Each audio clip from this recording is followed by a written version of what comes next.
संस्थापकाय च धर्मस्य सर्वधर्मस्वरूपिणे अवतारवरिष्ठाय रामकृष्णाय ते नमः।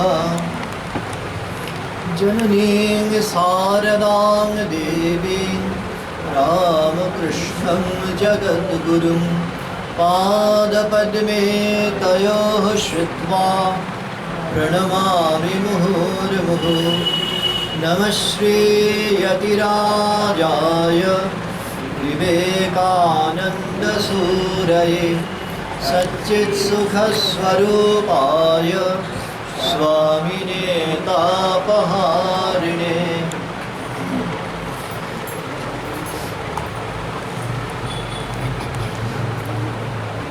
বেহালা শ্রীরামকৃষ্ণ সেবা সংঘের সঙ্গে সংশ্লিষ্ট সকলকে নমস্কার জানাই, শ্রদ্ধা জানাই।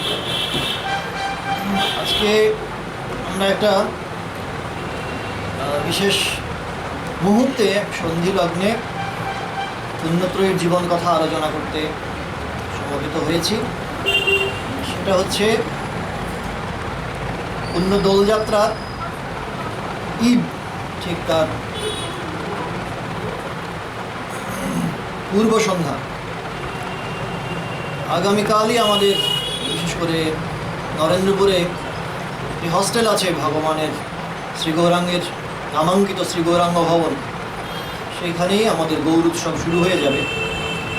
তার প্রারম্ভিক সন্ধ্যায় ওইভাবেই মহারাজের জীবনী, ভগবানের জীবনী আলোচনা হবে, হোলিকা দহন হবে, পরের দিন আবার সমবেত হবে, বিশেষ পুজো হবে, ভজন কীর্তন আদি নৃত্য ইত্যাদি। এটা আমাদের সংস্কৃতির অঙ্গীভূত হয়ে আছে বলাই বাহুল্য।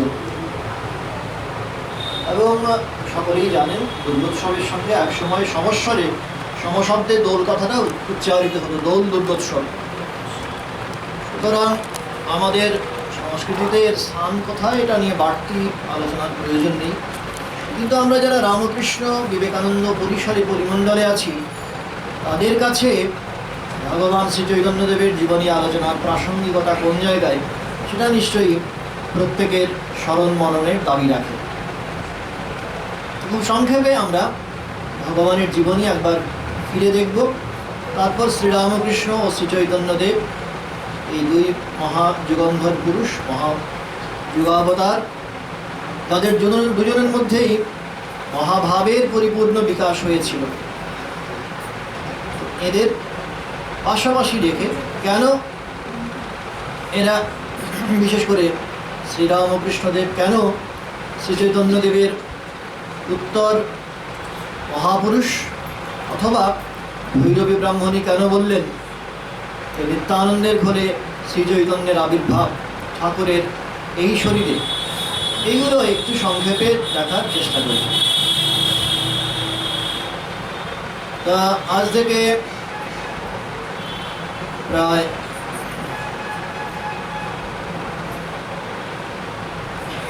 500 বছর তারও আগে যখন ভগবান অবতীর্ণ হন, তখন তার প্রেক্ষিতটা কেমন, সমাজ কেমন ছিল, সেটা মোটামুটি কম বেশি সকলেই ধারণা করতে পারবেন। ঠাকুরের আসার আগে যেমনভাবে সমাজের অবক্ষয় হয়েছিল, ঠিক তারই একটা প্রতিচিত্র আমরা ওইখানে দেখতে পাই। এবং গীতামুখে ভগবানের উচ্চারিত বহু শ্রুত যে মহাবাক্য, যদা যদা হি ধর্মস্য ইত্যাদি, যখনই ধর্মের অবক্ষয় হবে এবং অধর্মের অভ্যুত্থান হবে, তখন আমি শরীর পরিগ্রহ করব, পরিত্রাণায় সাধুনাং বিনাশায় চ দুষ্কৃতাম। এখন এই পরিত্রাণায় সাধুনাং এর বহুবিধ ব্যাখ্যা হয়েছে, এবং বিনাশায় চ দুষ্কৃতাম এটারও বিভিন্ন ধরনের ইন্টারপ্রিটেশন আমরা শুনেছি। কিন্তু স্বামীজির ভাবনা আলোকে যদি চিন্তা করা যায়, তাহলে তার অর্থ এইটা দাঁড়ায়, সাধুর সাধুত্বকে রক্ষা করার জন্য, সাধুর শরীরটা রক্ষা করা যতটুকু না ইম্পর্টেন্ট, তার ভাব, তার পুণ্য জীবন, এইটাকে প্রোটেকশন দেওয়া আরও বেশি গুরুত্বপূর্ণ। আর তেমনিভাবে অসাধুর বিনাশ সাধন মানে তাকে শারীরিক দিক থেকে তাকে মেরে ফেলছেন কিনা সেটা ইররিলিভেন্ট, বরং তার মধ্যে যে অসাধু গুণাবলী রয়েছে, অসাধুত্ব, সেইটার বিলোপ সাধন করছেন।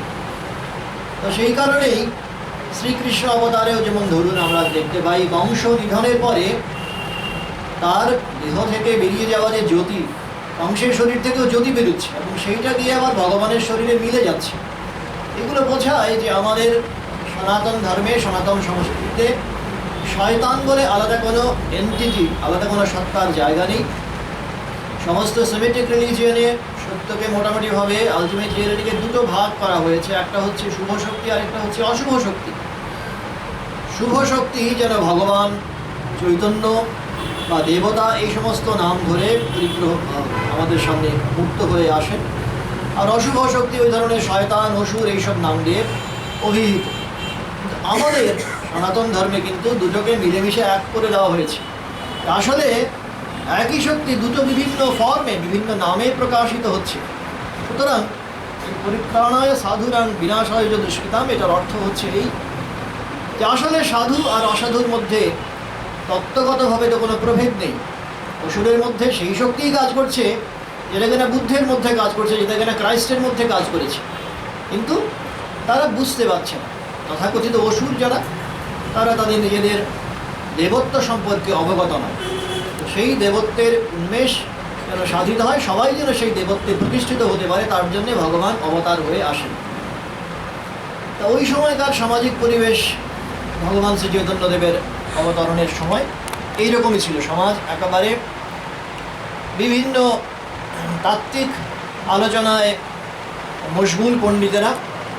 তথাকথিত ধর্ম বলতে কি বোঝায়, ভগবান আছেন কিনা, তার সঙ্গে কি করে সম্পর্ক স্থাপন করা যায়, তাকে দর্শন করা যায় কি করে, এই সমস্ত ব্যাপার কোনো গুরুত্ব পাচ্ছে না তাদের আলোচনায়। নিঃসন্দেহে ইন্টেলেকচুয়াল জিনিয়াস, ইন্টেলেকচুয়াল ফ্যাকাল্টি, বৌদ্ধিক শক্তির বিকাশ ওই সময়ে বাংলাদেশে একেবারে পরিপূর্ণ মাত্রায় হয়েছে। সমস্ত নৈয়ায়িকরা তাবড় সারা দেশের তারা আসছেন জটিল ন্যায়শাস্ত্রের মীমাংসা করার জন্যে, ন্যায়শাস্ত্র শেখার জন্যে তারা নবদ্বীপে আসছেন। এবং প্রাচ্যের অক্সফোর্ড বা যাই হোক, এই ধরনের বিভিন্ন অভিধান ওই সময়কার নবদ্বীপ সম্পর্কে অনেকে দিয়েছেন। তা পাণ্ডিত্য অর্জন করা একটা কথা, আর ভগবান লাভ করা, অধ্যাত্ম শাস্ত্রে পারঙ্গমতা অর্জন করা আলাদা কথা।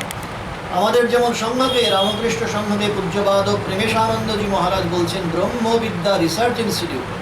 এখন বিভিন্ন জায়গায় বিভিন্ন আইডিয়া নিয়ে একটা প্রতিষ্ঠান তৈরি হয়। রিসার্চ ইনস্টিটিউটের এই দেশে অভাব নেই, এটাও ছিল না।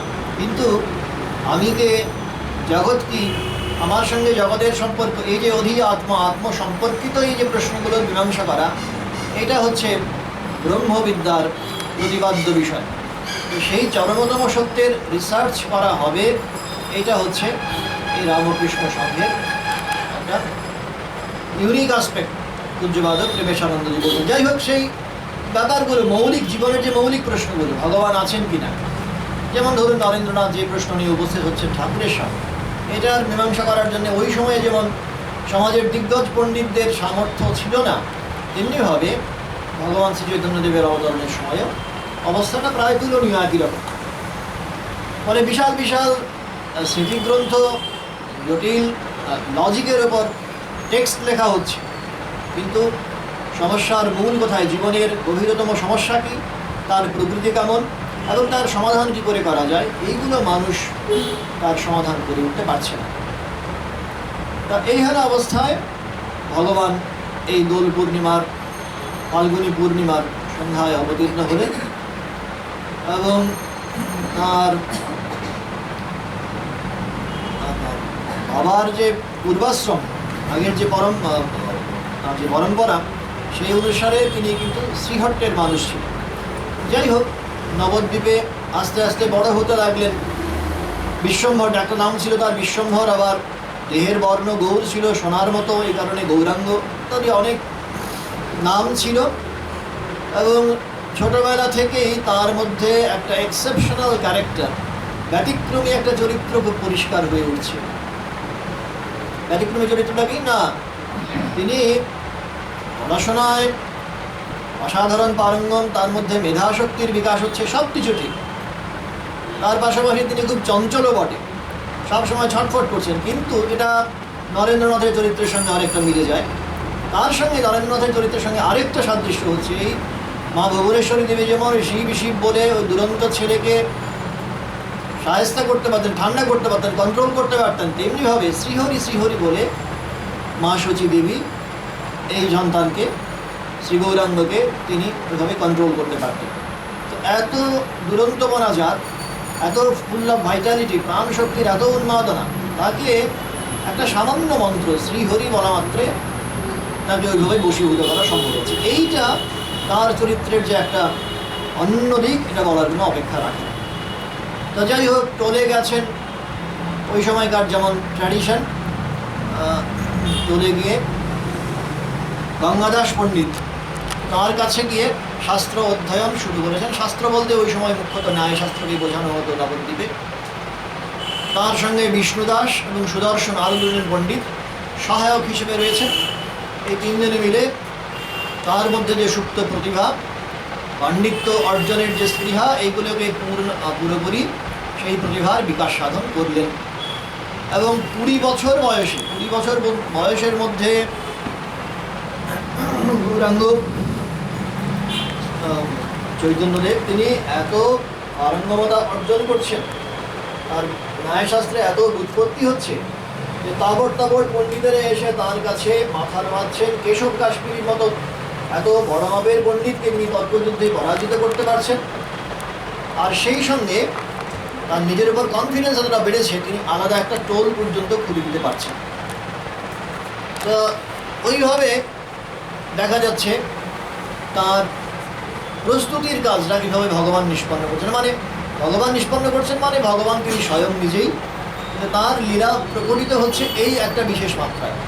আমরা আচার্য শঙ্করের জীবনটা পাশাপাশি রাখতে পারি। আচার্য শঙ্করের ক্ষেত্রেও ওই ধরনের সাধ্যায় স্পৃহা, আমি প্রচুর বেদ বেদান্তের সারার্থ কী এটা জানবো এবং প্রচার করব, এই একটা ভগবানের এই মিশন ছিল সেই অবতার। এখানেও শাস্ত্রাধ্যয়নের একটা বিপুল আয়োজন আমরা দেখতে পাচ্ছি তার জীবনের উষালগ্নে প্রারম্ভিক পর্বে। তারপরে মজার ব্যাপারটা হচ্ছে, যখন মা তার ছেলেকে সংসারী করার আয়োজন করেছেন, লক্ষ্মীপ্রিয়া দেবীর সঙ্গে তার পরিণয় হয়েছে। বিয়ে হয়ে যাওয়ার পরে তিনি ওইভাবে তর্কযুদ্ধে সবাইকে হারাবো এর একটা ভাবনাটা আপনার নিয়ে তিনি দিগ্বিজয়ে বেরিয়েছেন, পূর্ব বাংলায় গেছেন ইত্যাদি করে। তিনি যখন ফিরে এসছেন, ফিরে এসে দেখছেন লক্ষ্মীপ্রিয়া দেবীর শরীর চলে গেছে, এবং এতে তার মনের একটা অন্য দিগন্ত, ভিন্ন দিগন্ত খুলে গেছে। যে এতদিন পর্যন্ত আমি যে এত কিছু অ্যাকোয়ার করার চেষ্টা করলাম, ধন মান জন, আমার পাণ্ডিত্য, নাম মান যশ, এগুলো কোথায় যাচ্ছে, কোথায় গিয়ে ফাইনালি আলটিমেট করে। এবং ওই যে জিজ্ঞাসা মানুষ একসময় গিয়ে প্রত্যেকে নিজের কাছে নিজে প্রশ্ন করে, আমি তার পেছনে ছুটে চলেছি, ওইটাই ফাইনালি তাকে তার অধ্যাত্ম জীবনে উন্নীত করে। স্বামীজি অবতারদের ক্যারেক্টারিস্টিক থেকে ইতিহাস তো খুব খুঁটিয়ে খুঁটিয়ে পড়েছিলেন। বলেছিলেন যে মোটামুটিভাবে লক্ষ্য করা যায় 500 বছর পর পর এই ধরনের আধ্যাত্মিক তরঙ্গ ওঠে। এই আধ্যাত্মিক তরঙ্গ যাদের কেন্দ্র করে, যে যুগাবতারদের কেন্দ্র করে প্রকাশিত হয়, তাদের প্রত্যেকের ক্ষেত্রেই দেখা যায় এই একটা কোয়ারি, একটা প্রশ্ন তাদের মধ্যে এসে উঠেছে। একটা সময় একটা স্টেজে নিশ্চিতভাবেই তাদের কাছে এসে উঠছে। এই যে চলমান ঘটনামালা ক্রমাগত দেখতে পাচ্ছি, সূর্য উঠছে, আবার দিনান্তে পশ্চিমে অস্ত যাচ্ছে, আবার পরের দিন একইভাবে পথ চলা, এইটার নেপথ্যে চলমান যে কন্টিনিউয়াসলি আমরা দেখতে পাচ্ছি পরিবর্তন ঘটে চলেছে নিরন্তর, তার নেপথ্যে কি আছে? সত্যি কি কোনো তার পেছনে সাবস্ট্যাটাম, কোনো পর্দা কি আছে যার পর্দার উপরে ওই প্রজেকশনগুলো হচ্ছে? যদি হয় তাহলে সেই পর্দাটাকে স্পষ্ট করে শান্তভাবে দেখা যায় কি করে? এটা বুদ্ধের কাছে ওই প্রশ্ন উঠেছিল। তিনিও যারা ব্যাধি মৃত্যুর পারে কি আছে জানার জন্য ব্যাকুল হয়েছিলেন। বা পরবর্তীকালে আমরা যখন শ্রী শঙ্করের কথা চিন্তা করি, রামানুজ মধ্য, এরা প্রত্যেকের ক্ষেত্রেই এই একটা প্রশ্ন তাদের মধ্যে কাজ করেছে। যাই হোক, শ্রী চৈতন্যদেব এইভাবে তার সংসারের অসারতা উপলব্ধি করার পরে তিনি একটা কিছু পার্মানেন্ট সলিউশন, জগৎ সংসারের এই যে সমস্যা, এটার একটা স্থায়ী সমাধান করার জন্যে খুব ব্যাকুল হল। এবং এহেন ব্যাকুল অবস্থায় তিনি বাবার পারলৌকিক কাজ করার জন্যে গয়া ধামে পৌঁছলেন। গয়া শব্দটা আমাদের প্রত্যেকের কাছে, রামকৃষ্ণ বিবেকানন্দ পরিমণ্ডলে যারা আছে তাদের কাছে অত্যন্ত সম্মানের জায়গা, খুব শ্রদ্ধার সঙ্গে আমরা উচ্চারণ করি গয়া বিষ্ণু। এখান থেকেই রামকৃষ্ণ ভাবান্দোলনের সমুদ্ভব বলা যেতে পারে। আমি বিস্তারিত আলোচনায় যাচ্ছি না, সকলেই জানেন। সেইখানে গয়া বিষ্ণুর কাছে গিয়ে তার কি হলো, তিনি ওই ভগবানের নামে, শ্রীহরি নামেই মাতোয়ারা হয়ে উঠলেন। তিনি ওখানে ঈশ্বরপুরীর দর্শন পেলেন এবং তার কাছে মন্ত্র দীক্ষা গ্রহণ করলেন। তো কৃষ্ণ নামে দীক্ষা হলো। এবং এদের কাছে আমরা যখন দীক্ষা গ্রহণ করি বা সন্ন্যাস গ্রহণ করি, তখন এটা সাধারণভাবে বলা হয় বিবিদিশা সন্ন্যাস। আমরা একটা কিছু জানবো, ভগবানের আমাদের আচার্যের বা গুরুর, দীক্ষাগুরুর কাছে শুনলাম একটা তত্ত্বের কথা, মহাবাক্যের কথা, এবার সেটাকে এক্সিওম হিসেবে, স্বতঃসিদ্ধ হিসেবে নিয়ে তারপর ওটাকে রিয়েলাইজ করার জন্যে, ওটাকে বোধ করার জন্যে আমরা সারা জীবন স্ট্রাইভ করবো, চেষ্টা করব। ওইটাই আমাদের একটা সাধনার সংজ্ঞা হিসেবে, ধারণা হিসেবে কাজ করে। কিন্তু এরা অবতার পুরুষ, যুগপুরুষ যারা, তারা যখনই ভগবানের কাছে, মানে আচার্যের কাছে, গুরুর কাছে ওই ধরনের মহামন্ত্র শুনতে পান, শোনার সঙ্গে সঙ্গে তারা ওটা রিয়ালাইজ করতে পারে।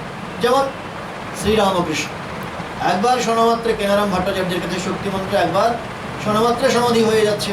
তোতাপুরীর কাছে একবার অদ্বৈত সাধনায় দীক্ষা লাভ করার পরে, শিক্ষা গ্রহণ করার পরে সঙ্গে সঙ্গে ওটা রিয়েলাইজ করতে পারছে।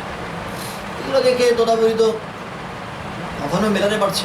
40 বছর ধরে সাধনা করে আমি যে অবস্থায় পৌঁছতে পারিনি, একটা নবীন শিক্ষার্থী সে শোনা মাত্রে ওইটাকে এতভাবে এনগ্রাস্ট হয়ে যেতে পারল যাবে, এবং 3 দিন ধরে নিরন্তর সমাধিস্থ অবস্থায় থাকতে পারল। তা এইখানেও ভগবান শ্রী চৈতন্যের ক্ষেত্রেও তার দীক্ষা গ্রহণ ওইভাবে হয়েছে। এবং কৃষ্ণ নামে ওই সময় মুহুর্মুহু মূর্ছা যাচ্ছেন, সংজ্ঞা হারাচ্ছেন। আবার তিনি দ্বারকায় যাওয়ার জন্য একটা প্রবল ইন্সপিরেশন, প্রবল প্রেরণা অনুভব করছেন। এইগুলো সমস্তটাই তার উত্তর জীবনের যে গতিপথ, তার একটা যেন স্ক্রিপ্ট, একটা লৈখিক প্রেক্ষিত নির্মাণ করছে। তো এই যে সবটার পেছনেই ভগবানের ওই কৃষ্ণ রূপ, কৃষ্ণ মন্ত্র মহতি প্রেরণার কাজ করেছে। তো আমাদের অর্ডারে এই ধরনের দোলযাত্রা, দোল উৎসবে এই গানটা খুব, মানে সমস্ত সেন্টারই খুব শ্রদ্ধার সঙ্গে গাওয়া হয়, শুনে থাকবে। ভজ রাধা কৃষ্ণ গোপাল কৃষ্ণ, কৃষ্ণ কৃষ্ণ বল মুখে। ভজ রাধা কৃষ্ণ গোপাল কৃষ্ণ, কৃষ্ণ কৃষ্ণ বল মুখে। নামে বুক ভরে যায়, অভাব মিটায়, নামে বুক ভরে যায়, অভাব মিটায়, স্বভাব জাগায় মহাসুখে। ভজ রাধা কৃষ্ণ গোপাল কৃষ্ণ, কৃষ্ণ কৃষ্ণ বল মুখে। হরিদিন বন্ধু চিরদিন বন্ধু, জীবের চির সুখে দুঃখে। হরিদিন বন্ধু চিরদিন বন্ধু, জীবের চির সুখে দুঃখে। লীলাময় হরি এসেছে নদিয়াপুরী, লীলাময় হরি এসেছে নদিয়াপুরী। রাধার প্রীতি লয়ে বুকে। ভজ রাধা কৃষ্ণ গোপাল কৃষ্ণ, কৃষ্ণ কৃষ্ণ বল মুখে, নামে বুক ভরে যায়, অভাব মিটায় নামে বুক ভরে যায়, অভাব মিটায়, স্বভাব জাগায় মহা সুখে।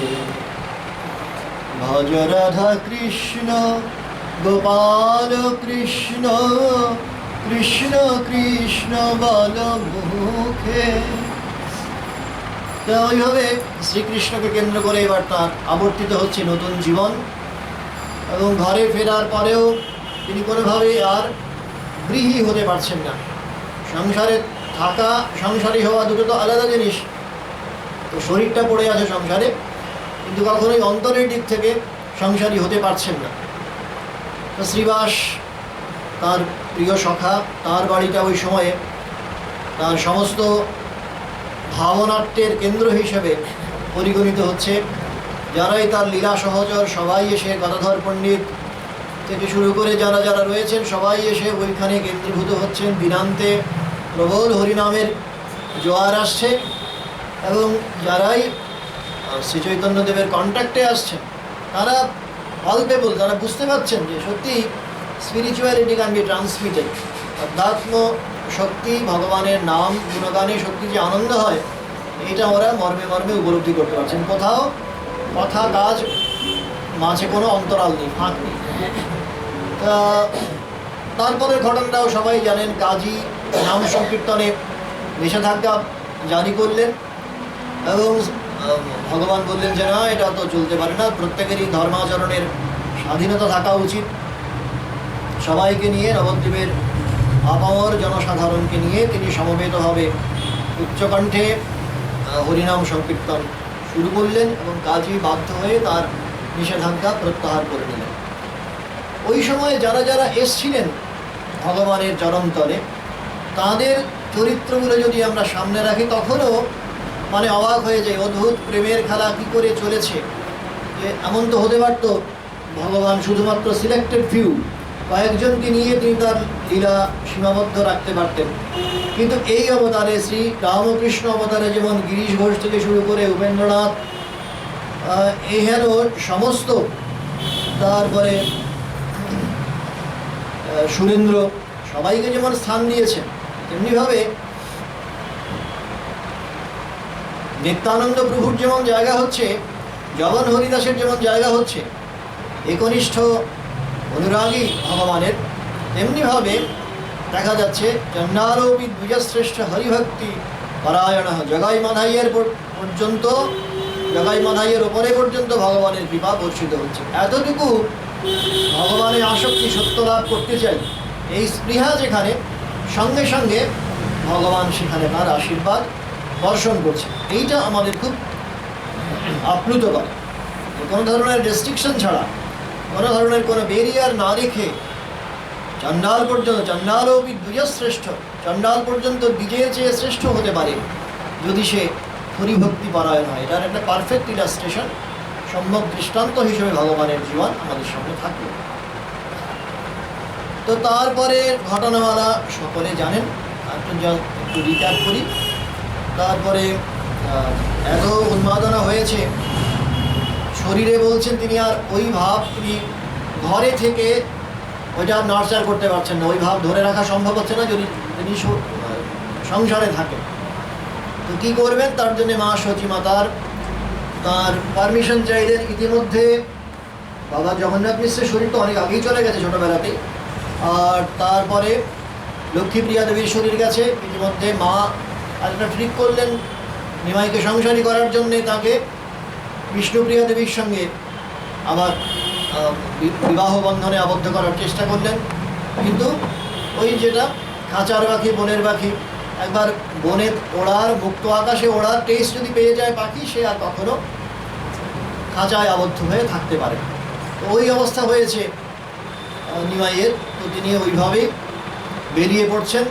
একদিন সকালের অপরিজ্ঞাতে তিনি কাটোয়ার কাছে ওখানে কেশব ভারতীর আশ্রমে গিয়ে উপস্থিত হয়েছেন, সন্ন্যাস গ্রহণ করেছেন এবং যারাই যাচ্ছেন তার কাছে গিয়ে অবাক হয়ে যাচ্ছেন যে ভরপুর যৌবন, তার এত কেরিয়ার বিল্ডিং আপের বিরাট সুযোগ, এত প্রতিষ্ঠার যার বিপুল যোগ্যতা রয়েছে, তিনি কিনা ঘর সংসারে সমস্ত কিছুতে সুখের বাসনায় আগুন দিয়ে তিনি এইভাবে ঈশ্বরের নামে সর্বস্ব পরিত্যাগ করছেন। মা এসে এত কান্নাকাটি করলেন, কোনো কিছুই তাকে ফেরাতে পারল না। তারপরে তার একান্ত সাধন,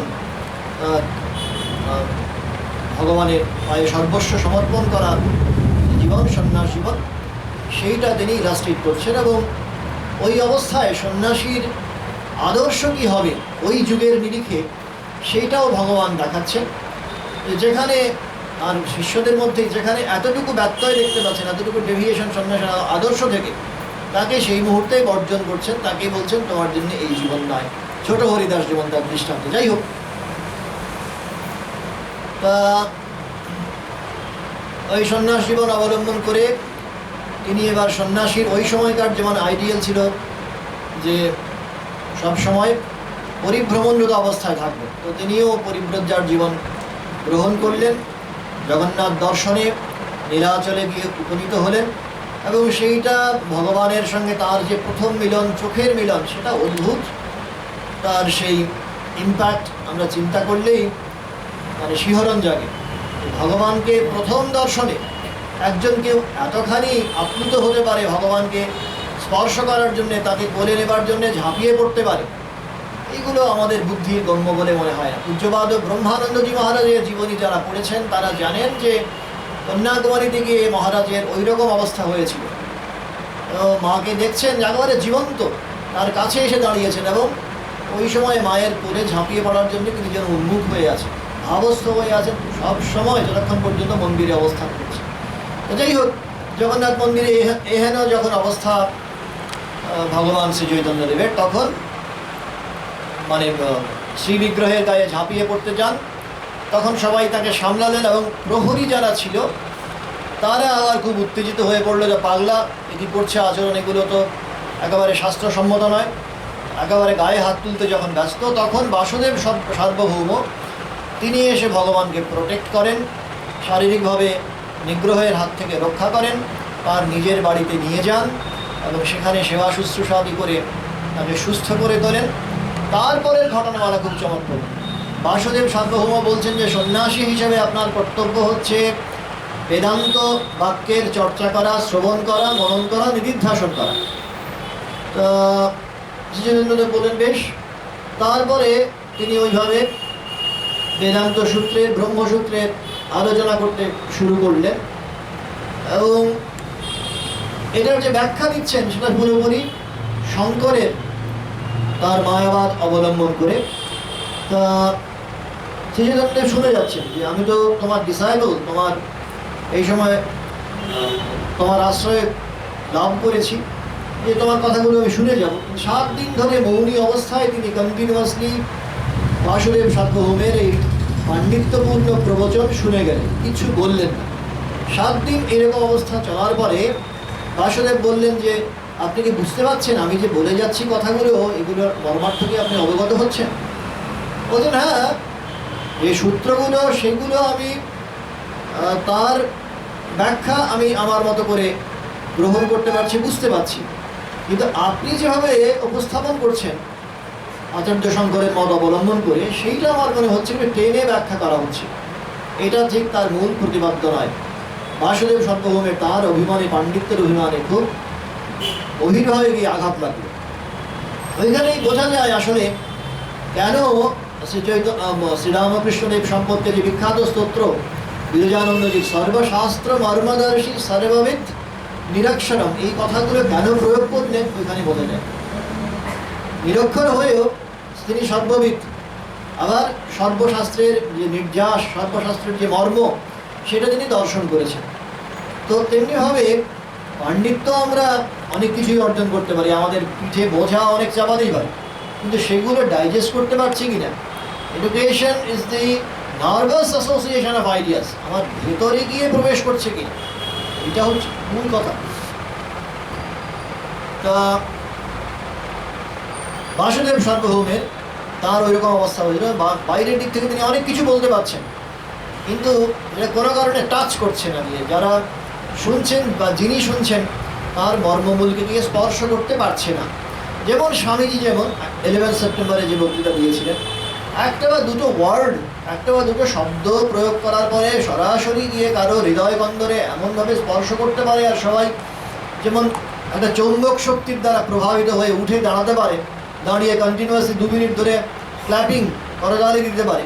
এগুলো বোঝায় যে সত্যি মানুষের অন্তর জীবনকে স্পর্শ করা যায়, অন্তর্লোককে স্পর্শ করা যায় আধ্যাত্মিক শক্তির বলে। তা এইরকম ঘটনা ঘটেছে এবং ভগবান এবার তার নিজের মতো করে ব্যাখ্যা শুরু করেছে। ভক্তির দ্বারা ভক্তি যে জীবনের চরমতম সম্পদ, এইটা প্রতিষ্ঠা করার জন্যে তিনি তার মতগুলো উপস্থাপন করছেন এবং বাসুদেব এবার শুনে যাচ্ছেন। বাসুদেব এবং ভগবানের এই সংলাপ সত্যি আমাদের প্রত্যেকের কাছে অত্যন্ত প্রণিধানযোগ্য। তো আমাদের প্রত্যেকের সাধন জীবনের পক্ষে এটা খুব তার গভীর নিহিতার্থ, খুব ইন্সপায়ারিং। যাই হোক, ওইভাবে হলো তার অচিন্ত ভেদাভেদ তত্ত্ব প্রতিষ্ঠা করলেন যে জীবাত্মা এবং পরমাত্মার তাদের কেমন রিলেশন কেমন, ওই ভেদ আর অভেদ এটার মাঝামাঝি, এটা বলা যায় না কতখানি ভিন্ন আর কোন জায়গায় তাদের অভিন্নতা, এটা ওইভাবে বলা যায় না। এটাই মোটামুটি সার কথা, ওখানে আমি ভিতরে ঢুকবো না। তা এই অচিন্ত ভেদাভেদ তত্ত্ব প্রতিষ্ঠা করে ভগবান এরপর দক্ষিণ দেশে গেলেন, বিভিন্ন স্থানে যাচ্ছেন, যেখানেই যাচ্ছেন এবং সেখানেই তার এই ভাবের বন্যায় আপ্লুত হয়ে সবাই শ্রীকৃষ্ণ নামে তারা আকৃষ্ট হচ্ছে, ভগবানের মত অবলম্বন করছে। এবং উড়িষ্যার রাজা প্রতাপাদিত্য পর্যন্ত, তিনি পর্যন্ত ভগবান শ্রী চৈতন্যদেবের শিষ্যত্ব গ্রহণ করছেন।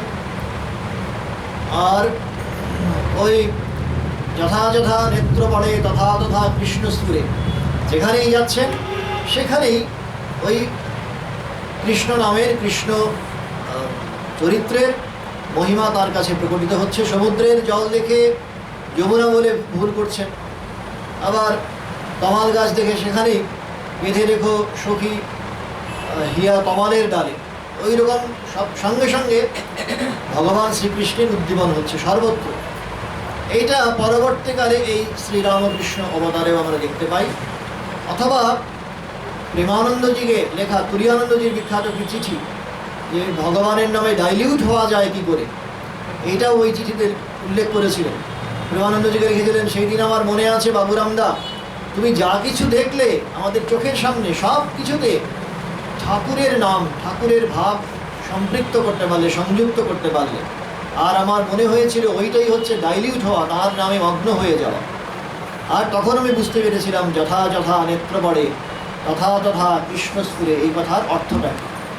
তা যাই হোক, ওইভাবে ভগবান বৃন্দাবন যাচ্ছেন, অন্যান্য তীর্থে যাচ্ছেন এবং লুপ্ত তাদের যে গৌরব, তীর্থের যে মাহাত্ম্য, সেটা প্রকাশ করছেন, পুনরাবিষ্কার করছেন।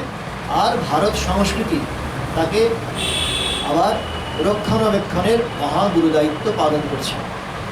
তারপরে পরে আবার নীলাচলে ফিরে আসেন এবং ওই সময়ে তার শরীর কীভাবে যায় সেটা তো একটা রহস্যের মোড়কে ঢাকা আছে, সেই প্রসঙ্গে আমাদের যাওয়ার প্রয়োজন নেই। কিন্তু এই যে মহামহিম জীবন, এটা নিঃসন্দেহে একটা বিরাট সম্পত্তি হিসেবে, ট্রেজার হিসেবে আমাদের সামনে রয়েছে। এবং তার সঙ্গে যখন পাশাপাশি রাখছি ভগবান শ্রীরামকৃষ্ণের লোকাতীত চরিত্র, লোকাতীত জীবন, তখন আমাদের সত্যি অপার বিস্ময়ের কারণ হয়ে যায়। এইটা একটা সিম্পল ফ্যাক্ট যে তারা এই দুটো জীবন যেন একে অন্যের প্রতিফলন। শ্রীরামকৃষ্ণ জীবনে যেন অদ্ভুতভাবে ভগবানের চরিত্রের অদ্ভুত রিফ্লেকশন ঘটছে। কীভাবে ভাবে সংকীর্তনে মাতোয়ারা হয়ে আছেন শ্রীরামকৃষ্ণ, এবং অষ্টসাত্ত্বিক বিকার, এগুলো শ্রীরামকৃষ্ণের মধ্যে হচ্ছে, এক্সপ্রেসড হচ্ছে, প্রকাশিত হচ্ছে। এগুলো তার জীবনীতে লিপিবদ্ধ হয়ে রয়েছে। আরও বেশি গুরুত্বপূর্ণ যেটা, সেইটা হচ্ছে যে ভগবান শ্রী চৈতন্যদেবের তার জীবন মহিমা সম্পর্কে একটা ক্লিয়ার কনসেপশন, পরিষ্কার অনুভূতি লাভের জন্য ভগবান শ্রীরামকৃষ্ণ নবদ্বীপে গিয়েছিলেন। এবং নবদ্বীপে গিয়ে তিনি এদিক ওদিক প্রচুর মন্দিরাদি দর্শন করে যখন পরিতৃপ্ত হতে পারছেন না এবং মনে করছেন এগুলো তাহলে গল্প কথা বোধহয়, যা শুনেছি সেটার সঙ্গে তো কখনো মিল দেখতে পাচ্ছি না, কোথায় সেই ভাবের উদ্দীপন। তীর্থে গেলে ভাবের উদ্দীপন হয় বটে, পরবর্তীকালে বলছেন যে তপস্যা কেউ নিজের ঘরে বসেও করতে পারে, কিন্তু তীর্থে শুদ্ধ তন্মাত্রা আছে, একটা পূর্ণ বাতাবরণ আছে, তার অ্যাডভান্টেজ একজন সাধক প্রবর্তক নিতেই পারে। সেই কারণে তীর্থে গেলে উদ্দীপন হয়, এটা তিনি মিলিয়ে নিয়েছেন সর্বত্র গিয়ে, বারাণসীতে গিয়েও বা অন্যান্য তীর্থে যখন যেমন গেছেন। কিন্তু এখানে নবদ্বীপে এসে ওই ভেরিফিকেশনের সুযোগ পাচ্ছেন না। তো এইটা করে যখন তিনি হতোদ্যম হয়ে ফিরে আসবেন বলে একরকম ভেবে নিয়েছেন, তখন গঙ্গার কূলে ওইখানে যেন দেখতে পাচ্ছেন হঠাৎ করে দুটো অচিন বালক, নূতন নবীন বালক, তারা যেন এসে উড়ে উড়ে তার কোলে এসে পৌঁছচ্ছে। আর শ্রীরামকৃষ্ণ ওই অদ্ভুত তাদের রূপ দেখে, তাদের অদ্ভুত চরিত্র বৈশিষ্ট্য উপলব্ধি করে তিনি ভাবস্থ হচ্ছেন, সমাহিত হচ্ছেন। আর ওই এলো রে ওই এলো বলে সঙ্গে সঙ্গে ঝাঁপিয়ে পড়ছে। তো গঙ্গার জলে হয়তো ঝাঁপি দিয়ে পড়তেন সবাই, তাকে সঙ্গে যারা সহযাত্রী ছিলেন হৃদয় আদি, এরা সবাই রক্ষণাবেক্ষণ করে। তো এইটা যেমন আমাদের সামনে একটা দিক নির্ণায়ক ঘটনা হিসেবে রয়েছে, যে যে জায়গায় ভগবান অবতীর্ণ হয়েছিলেন সেইটা কালগর্ভে, কালের ইয়ের সঙ্গে সঙ্গে, অগ্রগমনের সঙ্গে সঙ্গে সেই জায়গাটা গঙ্গাগর্ভে বিলীন হয়ে গেছে, কিন্তু নিশ্চিতভাবেই তিনি এসেছিলেন, এই বিষয়ে আমাদের কোনো সন্দেহ সংশয়ের অবকাশ নেই। আরেকটি কথা, ভগবান শ্রীচৈতন্যের সঙ্গে তিনি যে আইডেন্টিফাইড হয়ে আছেন, আমরা রামকৃষ্ণ পরিবারে তাকে যে একা আসনে বসাই, তার নেপথ্যেও আরও অনেকগুলো ঘটনা রয়েছে। যেমন একটা হচ্ছে, আপনারা সকলে জানেন, কলুটোলায় হরিসভায় ভগবান শ্রীরামকৃষ্ণের চৈতন্য আসন অধিকার। তো কলুটোলায় এভাবে ভক্তরা, বৈষ্ণব ভক্তরা বিশেষত শ্রীচৈতন্যের মহিমা কীর্তন করতেন, নাম শুনতেন, আর তার জন্য একটা আলাদা আসন রাখা ছিল। সেই আসনে নাম সংকীর্তনের সময় ভগবান স্বয়ং আসেন, এই বিশ্বাস তাদের মধ্যে খুব বলবতী ছিল। তা ওইটা শুনে ভগবান শ্রীরামকৃষ্ণ ওইখানে গিয়ে পৌঁছেছেন একদিন, নাম সংকীর্তন শুনবেন। শুনতে শুনতে তার মধ্যে মহাভাবের উদ্দীপন হয়েছে, শ্রীচৈতন্যের ভাবে গরগর হয়ে তিনি গিয়ে ওই আসনে নিজে দাঁড়িয়ে পড়েছেন। আর তারপরে যেমনভাবে ছবিতে দেখা যায় ওইরকমভাবেই হাত তুলে দাঁড়িয়ে আছেন।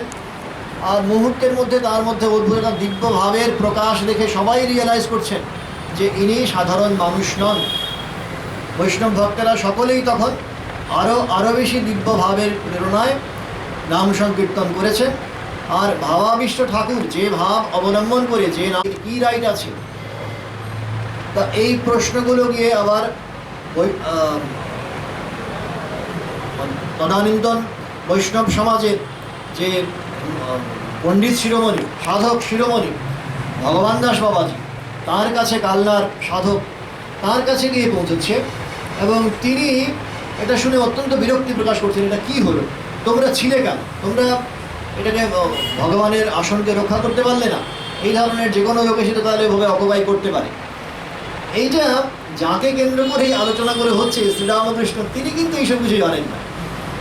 অথচ ভগবানের দৈব বিধানে মনি এর পরে পরেই একদিন ওই কালনার সাধক আগ্রণী ভগবান দাস বাবাজির আশ্রমে গিয়ে ভগবান শ্রীরামকৃষ্ণ উপস্থিত হয়েছেন, সঙ্গে হৃদয়রাম রয়েছেন।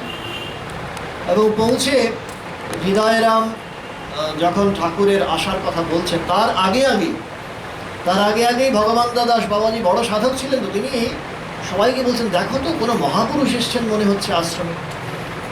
এবং তারপরে তাদের দুজনার যে কথাবার্তা, এইটা খুব আনুপদ্বিক বিবরণ আমরা লীলা প্রসঙ্গে পাই। এবং ভগবান দাস বাবাজি ওই সময়ে বলছিলেন, তিনি তার বৈষ্ণব সমাজে কোনো একটা অঘটন কোথাও ঘটেছে, কোনো একজন সাধকের পদস্খলন হয়েছে, এইটা ডেসক্রাইব করতে গিয়ে বলেছেন তাকে দাঁড়িয়ে দেবো, তাকে শাস্তি দেবো, ইত্যাদি ইত্যাদি যখন বলছেন, তখন সমস্ত শুনতে পেয়েছেন ঠাকুর। ইতিমধ্যে ঠাকুর কিন্তু চুপচাপ দাঁড়িয়ে আছে। ইতিমধ্যে হৃদয়রাম তাকে বলছে যে আপনার আবার এত নাম সংকীর্তন করার কি প্রয়োজন, আপনার এই বাহ্যিক চিহ্ন ধারণ করারই বা কি প্রয়োজন। তো ভগবান দাস বাবাজি বলছেন, না, এটা লোকশিক্ষার জন্য রাখতে হয়, আমার নিজের হয়তো প্রয়োজন নেই, কিন্তু অন্যরা তো দেখে আমার কাছ থেকে শিখবে। এইটা শুনে ঠাকুর খুব রেগে গেছে। রেগে গিয়ে সঙ্গে সঙ্গে তিনি যে অহংকারের নাশ করবেন, ভক্তকে রক্ষা করবেন, সাধককে রক্ষা করবেন, তার জন্যে সরাসরি গিয়ে এই যিনি কিনা এত চুপচাপ এক করে দাঁড়িয়েছিলেন দুর্বলের মতো, তিনি প্রবলভাবে প্রবল শক্তিতে তিনি বলে উঠলেন, তুমি কে, তোমার এত অহংকার, তুমি অন্যের সামনে দৃষ্টান্ত স্থাপন করবে, লোকশিক্ষা দেবে, এইসব একজন সাধক বলতে পারে। এই কথাগুলো যখন বলেছেন তখন তার সঙ্গীত ফিরে এসেছে। ভগবান দাস বাবাজি যেহেতু তার সেই তপস্যা ছিল, তার সেই সাধনা ছিল, তিনি কখনো তার অহংকার দ্বারা প্রভাবিত হলেন না। এটা ভগবানের ডিকটাম, ভগবানেরই আদেশ, এইটা মেনে সেই পজিটিভ আউটলুক নিয়ে তিনি ওইটাকে গ্রহণ করলেন। তারপরে পরে দুজনের মধ্যে অদ্ভুত দিব্য প্রেমের সংলাপ হয়েছিল, সেইগুলো খুব আমাদের সামনে সহব্যঞ্জক, আশাপ্রদ। এবং পরবর্তীকালে মথুরামোহনও তাকে আগে আমন্ত্রণ জানিয়েছিলেন, তার আশ্রমে সেবা করেছিলেন, সেবা দান করেছিলেন, ভক্ত সেবা এবং শ্রীবিগ্রহের সেবা। তা এইগুলো থেকে মানে ভগবান দাস বাবাজি বুঝতে পেরেছিলেন, তিনি যে কমেন্টগুলো করেছেন যে শ্রীরামকৃষ্ণদেব সম্পর্কে ভণ্ড, এই জন্য প্রতারক ইত্যাদিতে বিভিন্ন ধরনের বাজে কথা বলেছিলেন, সেইগুলো সেই ভ্রান্তি তার দূরে চলে যায়। তিনি তার জন্য শর্তবিহীনভাবে ক্ষমা প্রার্থনা করেন এবং সেই চৈতন্যদেব যে এইবার এই শ্রীবিগ্রহে অবতীর্ণ, ভগবান শ্রীরামকৃষ্ণের শরীরে অবতীর্ণ, এই কনভিকশনও তার মধ্যে আসে। ভৈরবী ব্রাহ্মণী যখন বলেছিলেন যে চৈতন্যের ফলে নিত্যানন্দের আবির্ভাব, তখন এটাই বোঝাচ্ছিলেন যে নিত্যানন্দ মহাপ্রভু যেমন গৃহীদের কাছে আদর্শ গার্হস্থ্য জীবন কীভাবে যাপন করতে হয় সেটা প্রতিষ্ঠা করেছিলেন, আর ত্যাগের চরম পরাকাষ্ঠা, ত্যাগীদের বাদশাহ হয়েছিলেন শ্রী চৈতন্যদেব। তো দুজনে মিলেমিশে একাকার হয়েছেন শ্রীরামকৃষ্ণে। তার কাছে আদর্শ সন্ন্যাসীর জীবনও রয়েছে, একেবারে ত্যাগ এতখানি যেখানে রজত মুদ্রা স্পর্শ করলে তিনি চিৎকার করে ওঠেন।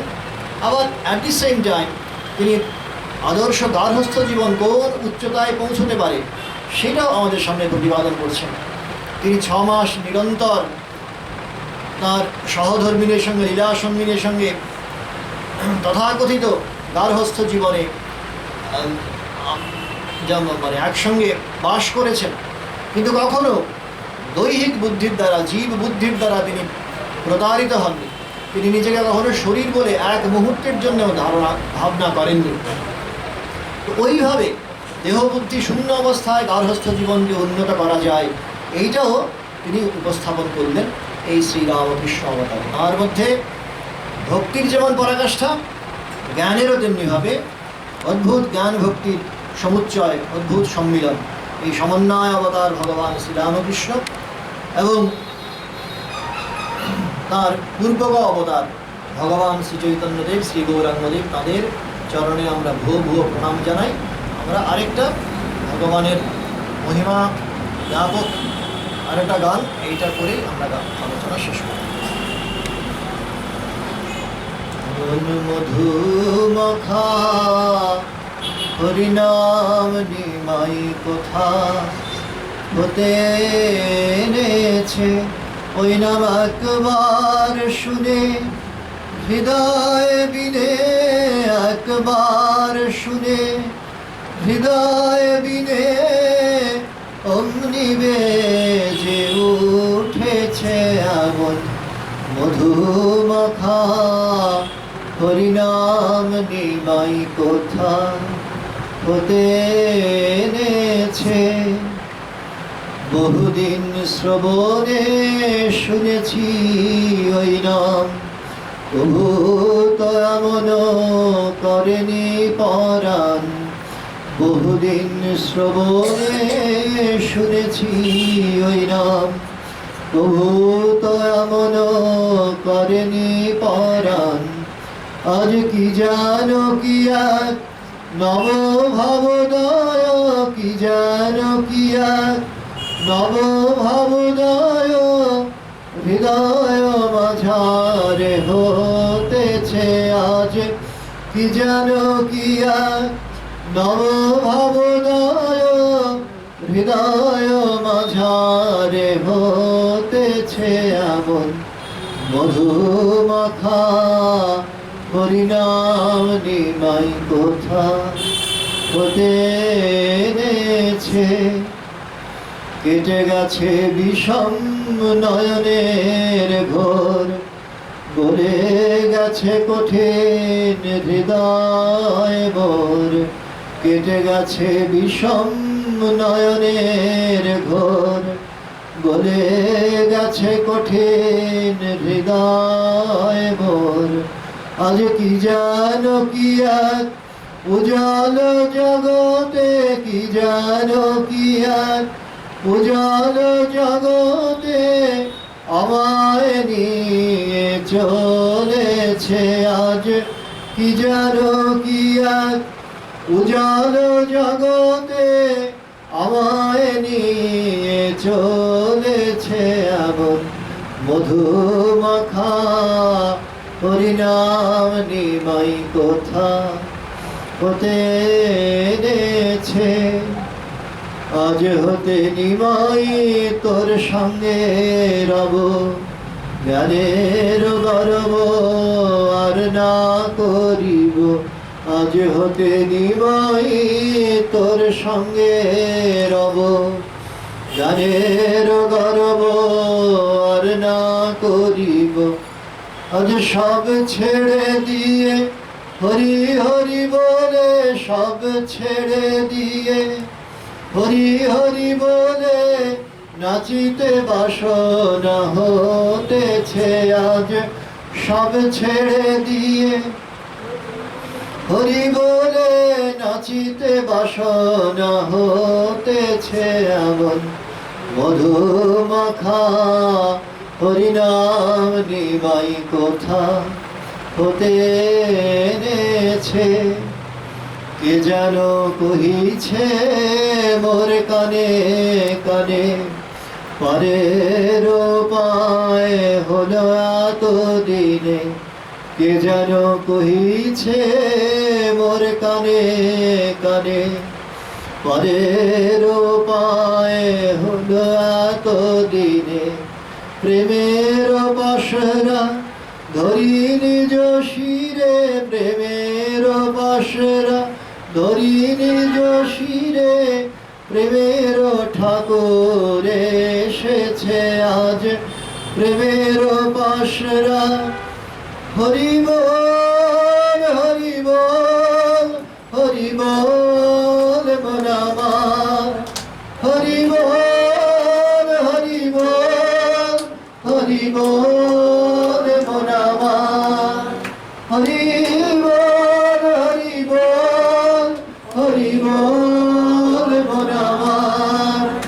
আজ প্রেমের বাসরা ধরি নিজ শিরে, প্রেমের ঠাকুর এসেছে আমার মধুমাখা হরিনাম নিমাই কোথা হতে এনেছে। ওই নাম একবার শুনে হৃদয় বিনে, একবার শুনে হৃদয় বিনে, অমনি বেজে উঠেছে এমন মধুমাখা হরিনাম নিমাই কোথা হতে এনেছে। ঠাকুরের ওই কথাটা আমরা নিশ্চয়ই স্মরণে রাখবো। এবং স্বামীজিরও সতর্ক মানে যে জ্ঞান মিশ্রা ভক্তি, কীর্তন ইত্যাদিতে নিশ্চয়ই ভাবের উদ্দীপন হয় এবং মোমেন্টারিলি আমাদের মনে হয় আমাদের মন জগতের বাইরে চলে গেছে। কিন্তু যখনই ওই নিত্যানিত্য বস্তু বিবেক, কোনটা সত্য কোনটা অসত্য, কোনটা বস্তু কোনটা অবস্তু, ওইটা যদি পাকা করে আমরা ধরতে না পারি, তখন কিন্তু আমার বিপদটা হচ্ছে মনটা খুব নিচে নেমে আসতে পারে। তার জন্যে শ্রী চৈতন্যদেবের জীবনের এই হরিনাম সংকীর্তন, তার ভাবনমত্ততা, এগুলো নিশ্চয়ই আমরা চিন্তন করবো, অনুধ্যান করবো। তার পাশাপাশি তার যে ত্যাগের ভাব, ওই জিভে সর্বভৌম জিভে চিনি দিচ্ছেন, হাওয়ার মতো উড়ে যাচ্ছে, ওই ত্যাগের ভাবটাও আমরা সঙ্গে সঙ্গে অনুশীলন করবো। এই সদ্বুদ্ধি ভগবান আজকের দিনে আমাদের দিন, এই প্রার্থনা ওম শান্তি শান্তি শান্তি। হরি ওম তৎসৎ। শ্রীরামকৃষ্ণার্পণমস্তু।